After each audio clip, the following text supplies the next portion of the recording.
Hi, Luka. Thanks for sitting down with me today. I have some questions that I wanted to ask you. So the first one is really straight to the point. I wanted to ask you, how did you come up with Joan? What was there an issue maybe that you were facing? Mm, so when we started our company VisionAct, we were dabbling in various ink devices. This was what our passion was at that time, or it still is. And we were trying to figure out how we could use this e-paper. At that point in time, we did a lot of, let's say, market research, or uh, you could call it even marketing, that was along the line, say, what if we would build this kind of a product, coupled with some DIY instructions on how you can build that using our devices. And we've tried a bunch of things, right? We've tried to build like stupid stuff like Flappy Bird, if you remember what was that. You remember that, right? So we built that on the ink, but we kind of did proper projects as well, like what Joan in the end was, right? We kind of built a device, we connected it to calendar, we created some snapshots of how this would look like on the door of a meeting room. And people kind of really started commenting, hey, I would really buy this. And we said, okay, let's see if we can sell this. It was clear that there's a need for this.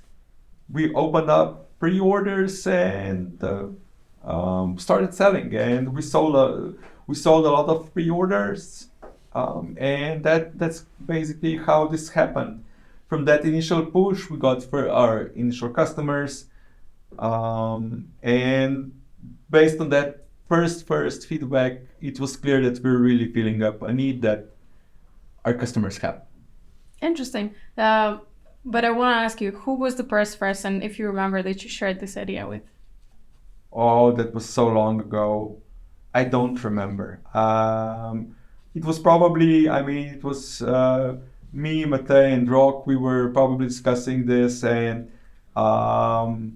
it was probably some developers. Probably Grega was working on this at that point in time. So basically internally, and then we just kind of created the blog post on that and kind of pushed that out, and it was very well received.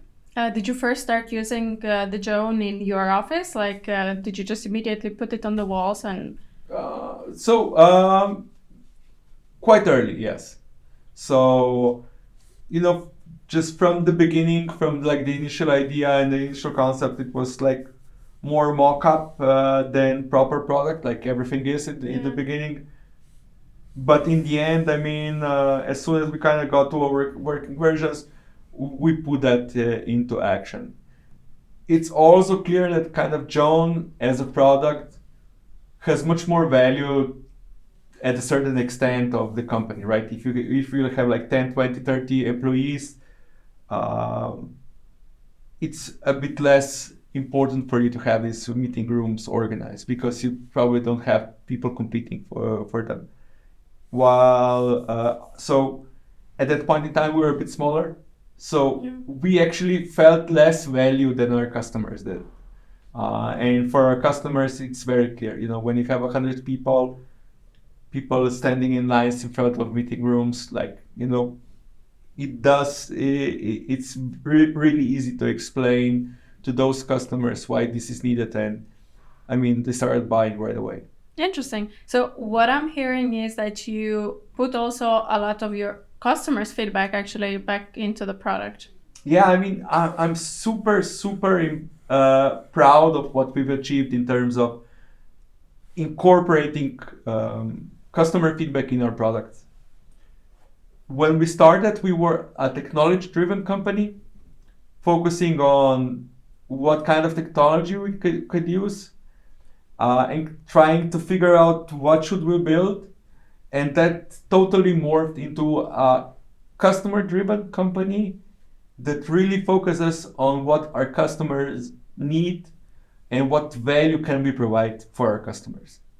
It's what, let's say, what today is at the core of what Joan does, is basically we look at the market, we talk to our customers religiously, like we have a KPI, how many customers insight calls did we do, how many feedbacks did we get each week, and we really try to incorporate that into our product to the best, to the maximum extent that we can. That's good to hear. So would you say that there's any other ways that you try to identify new features for Joan, or is it really just the customer that is? Yeah, so I think that there are two ways, right? You have this incremental improvements, and especially these are really customer driven, right? You customers say, but now we have this need, and you try to fill that need, and then we have this need, and then you try to fill that need, and this need, and this need, and you kind of, this is not okay, we don't understand that. And that's really, week in, week out, you get this feedback, and you kind of morph your product in that direction. But, it's like what Ford said, right? When they asked him, when he commented on what his customers need, right? If you ask his customers what he should build for them, everybody would say a faster horse, right? Because cars didn't exist. So to this extent, right, when you look at it from a top-down or trend perspective, we try to be very visionary. We try to identify these trends of what's going on. A big trend was, hybrid work, and a lot of the solutions that we had today, we've spec'd 5-6 years ago when we were thinking how this will evolve, and looking at the state of the market today and the changes in, let's say, office ownership, the changes in work organization. These are actually the trends that we're going to put into the product and kind of test with our customers. Do this make sense, or when this makes sense, right? Yeah. So yeah, really, market research and the customers' actually needs are quite important. I'd say, yeah, because 5 years ago, before COVID, many people didn't need, right, booking desks or hybrid. It was quite rare, right? Yeah, and if you remember, nobody actually worked remotely, right? Yeah, true. Or like you had like these outliers, like these crazy people who worked from home, or these companies that were fully remote, or also perceived as total crazy guys. And then come COVID, we as a society, we decided that remote work, we need to try this. There's no other way around it. And that totally morphed our perception of work. And I think it's for the better, right? We are the companies today are more humane. Yeah. And this really, at Joan, we try to identify this kind of trends or kind of see what's going on, and then we try to support that with our technologies, really putting the employee, the happiness of the employee in the forefront if we can, right? Yeah, so how they say, happy wife, happy life, right? So something like this with the employees. Something exactly like that, yeah. Okay, good. But so you speak a lot about this, but I was wondering, so would you say that this is like a specific example on how you identify a potential product, right? Based on all of the involvements that did in the past, or maybe you could point out at some specific product or feature that you developed based on some customer need or research, or? Yeah, so I think I have a couple of examples actually from Joan. I think that the most telling was probably how we launched Desk and Asset. It was COVID, everybody was working from home, and we were trying to build this Desk and Asset feature on and off for quite a while. Never figured it out, never really pushed it. Whenever we tested it with customers, Yeah, sure, but it's not really needed. And then, like, all of a sudden, everybody, hey guys, we need something. We have people at home, we're tracking this in Excel, in Google Sheets, we don't know. We don't know what's happening with our employees. We don't know where they work. We don't know how many tables are these. Like the whole. You probably remember the whole craziness. Is it clean enough and stuff like that? And we probably built the product in like 1 or 2 months or something like that. Like we had some stuff built in, but like really launched it like super fast. And I think that's kind of this emphasizes the dedication that we have as a company towards our customers and the capability to identify needs of the market, right? Yeah, and adapt. Yeah, it's good. Actually, it's a very good example. Yeah. I wanted to ask you, did you ever maybe have to completely scrap a feature or a product that you did, but you found, I don't know, useless or? I mean, there's a bunch of these, right? We in the past we've built a lot of products and then scrapped them because our customers actually didn't see the value in this. Now our product development is a bit different. We try to engage with the customers with half built or let's say paper prototype products, which we then test with our customers and try to get buy-in. So in the past, we've scrapped a lot. Today, we basically don't scrap. We don't scrap a product anymore.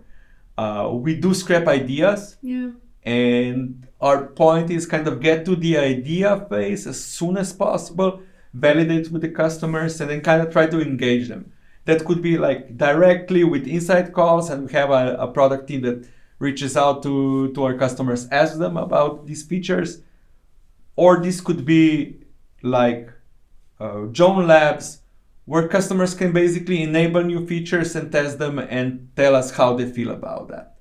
How can customers actually reach out to you? Say, I don't know, you maybe didn't reach out to them, but if they had this great idea that they would like that Joan has. So we try to instruct everybody who's customer facing, support, sales, product, everybody that kind of has any touch with the customers, that they just ask the customers, or if they get an insight, they forward that to the product team, and product team meticulously then categorizes this, analyzes this, and we have a huge backlog of kind of requests which go then on our roadmap, where customers then can see what's happening with their requests.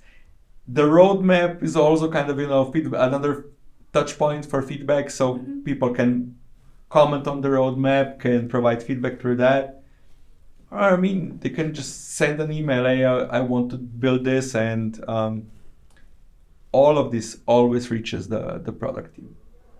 I heard, I think, quite a lot about how the development and the feature goes when it comes to, developing new features and products. But I wanted to ask you, if you could look at your younger self, what would you say to younger Luka? Is there, I don't know, that he's just about to start the company or the product? I think the biggest takeaway that I had as an entrepreneur is that talk to customers more and try to sell your solutions sooner. People will give you feedback on everything, but that feedback's worthless unless they're really acting upon that feedback. So, the best way of figuring out if your product is good or not is not asking somebody, hey, is this good or because everybody will have some comment. Hey, would you buy this?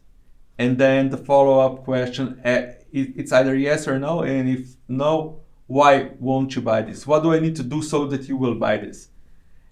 Because that's probably a real hard truth.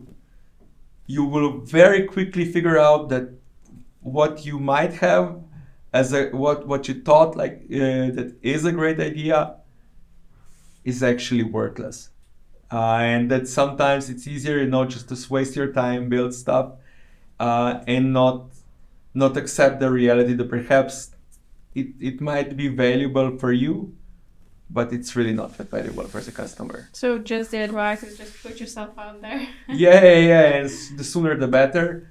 And kind of, at least you'll know where you stand, right? I have one last question, which is if you could describe Joan to someone who's never heard it before in 3 words or 4 words, what would it be?